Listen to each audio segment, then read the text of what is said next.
Il retira la fourchette du mur. Dans un monde où existaient des livres d'arts martiaux, il lui sembla évident que des livres de magie devaient aussi exister. À cet instant, une certitude s'imposa à lui. Cloyd Survival et Loyal Ground étaient bel et bien le même jeu. Après avoir fouillé les environs sans rien trouver de plus, Siwan décida de se rendre ailleurs. Plus tard dans la nuit, on le vit se faufiler silencieusement, une arbalète à la main. Le soleil s'était déjà couché pendant qu'il farmait. Il cherchait un endroit où se cacher. En observant les alentours, il aperçut une maison dont les lumières étaient allumées. Deux possibilités s'offraient à lui. Soit un objet rare se trouvait à l'intérieur, soit quelqu'un occupait la maison. Siwan ouvrit prudemment la porte et entra, l'arbalète prête à tirer. Il ignorait combien de personnes avaient atterri près de lui. Si quelqu'un était là, ce serait soit un pro absolu, soit un noob total. Il s'approcha des escaliers et remarqua qu'aucun bruit ne provenait du rez-de-chaussée.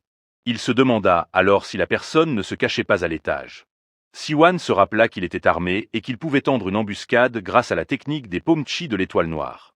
Même face à un pro, il croyait avoir une chance. Il monta lentement les escaliers avec son arbalète. Arrivé au premier étage, il ne vit qu'une lanterne. Un piège? À côté, une porte menait vers une pièce. Siwan se ressaisit et défonça la porte. Il regarda autour de lui. Personne. Il tomba à genoux. Il n'arrivait pas à croire qu'il s'était monté tout un scénario pour rien. Soulagé, il reprit ses esprits et observa la pièce.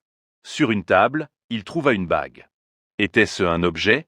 Le système confirma, anneau de force obtenu. Lorsqu'il est équipé, la force de l'utilisateur augmente de 20.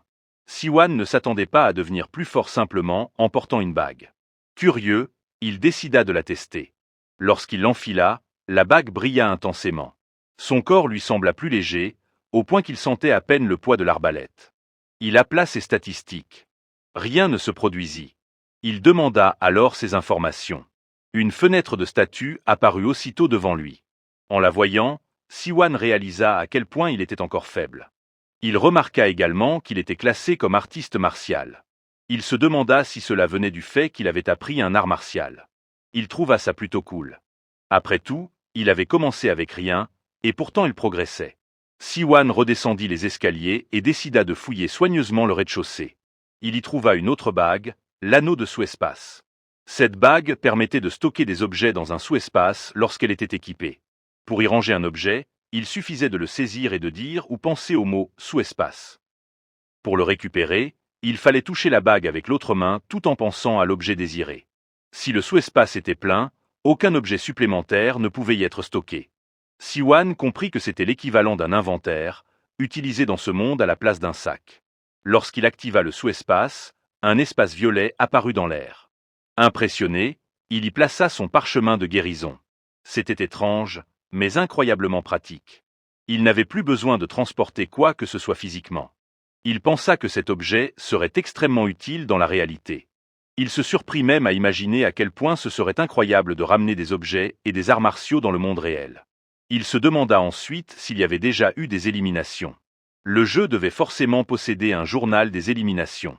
Il le trouva rapidement et constata qu'une seule personne avait été éliminée.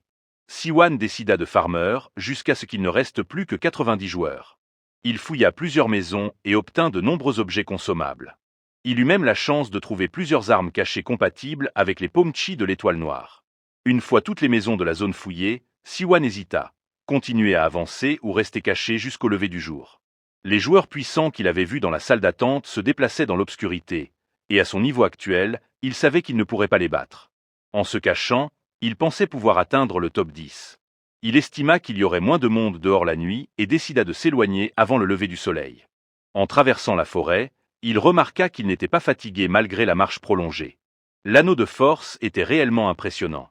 Cependant, il ressentait toujours la faim et la soif. Cloyd Survival semblait donc très proche de la réalité. Ne voyant aucune nourriture autour de lui, Siwan pensa qu'il en trouverait sûrement en ville.